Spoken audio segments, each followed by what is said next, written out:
নিম্নচাপজনিত টানা বৃষ্টির জেরে গন্ধেশ্বরী নদীর জলস্তর বেড়ে যাওয়ায় বাঁকুড়া উগড়াডিহি সংযোগকারী গুরুত্বপূর্ণ মানকানালি সেতুর উপর দিয়ে জল বইতে শুরু করেছে। ফলে নিরাপত্তার স্বার্থে সেতু দিয়ে সমস্ত ধরনের যানবাহন ও সাধারণ মানুষের যাতায়াত সম্পূর্ণভাবে বন্ধ হয়ে গেছে। কয়েকদিন আগে সেতুর একটি অংশ ধসে গিয়ে ভেঙে পড়েছিল, সেই কারণে বড় গাড়ির চলাচল আগে থেকেই বন্ধ ছিল। তবে ঝুঁকি নিয়েই মোটরসাইকেল আরোহী ও পথচারীরা ওই বিপজ্জনক সেতু ব্যবহার করছিলেন। এলাকাবাসীদের মতে প্রশাসন প্রতিশ্রুতি দেয়, কিন্তু কিছুই করে না। প্রতিশ্রুতি দেয় কিন্তু কাজ কিছু হয়নি, একদম কাজ হয়নি। আমার মনে হচ্ছে যে যা রোড ফোডের কাজ হচ্ছে প্রশাসনের মাফিকে মনে হচ্ছে যে এগুলা কোনো পদ্ধতি নেই।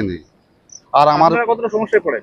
আমরা বহু সমস্যা, এদের মানকালী অঞ্চলে এদের 20-25টা গ্রাম আছে, মেয়ে ছেলে যদি ডেলিভারি থাকে তারাও পেরোতে পারে না। আমরা প্রোটেস্ট করেছি বারবার, কিন্তু সেই প্রোটেস্টে কোনো কাজ হচ্ছে না। তো আমার মনে হচ্ছে যে প্রশাসন মাফিক এগুলো কোনো পদ্ধতি নিচ্ছে না, তার জন্যই এই অবস্থা। পরিস্থিতি বুঝে পুলিশ সেতুর দু প্রান্তে ব্যারিকেড বসিয়ে যাতায়াত নিয়ন্ত্রণ করলেও প্রবল স্রোতে সেই ব্যারিকেড ভেসে যায়। নতুন করে নিম্নচাপের বৃষ্টিতে নদীর জল আরও বেড়ে যাওয়ায় বর্তমানে পুরো সেতুই জলের তলায় এখন। ফলে বাঁকুড়া থেকে উগড়াডিহি যাওয়ার অন্যতম প্রধান যোগাযোগ ব্যবস্থা সম্পূর্ণ বিচ্ছিন্ন হয়ে পড়েছে। স্থানীয় বাসিন্দাদের বিকল্প দীর্ঘ পথ ব্যবহার করতে হচ্ছে, যা সাধারণ মানুষের দুর্ভোগ আরও বাড়িয়ে দিয়েছে। আমরা তো বাঁকুড়া থেকে ডেলি যাতায়াত করি, এই তো বুঝতে পারিনি এত জোর বান এসছে বলে। এবার আমাদেরকে আরো 15 থেকে 20 কিলোমিটার ঘুরে ঘুরে যেতে হবে। এর থেকে হয়রানির কিছু নেই। এই বৃষ্টির দিনে বিরাট অসুবিধায় পড়ে গেছি।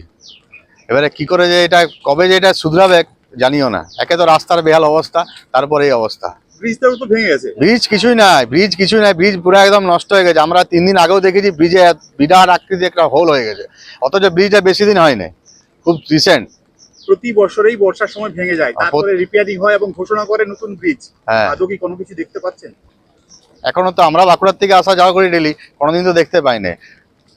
আর ব্রিজটা আপনার বেশি দিনের নয়, খুব রিসেন্ট হয়েছে। ভেঙে অর্ধেক 75% মনে ভেঙে পড়ে আছে, যে কোনো টাইম অ্যাক্সিডেন্ট ঘটতে পারে।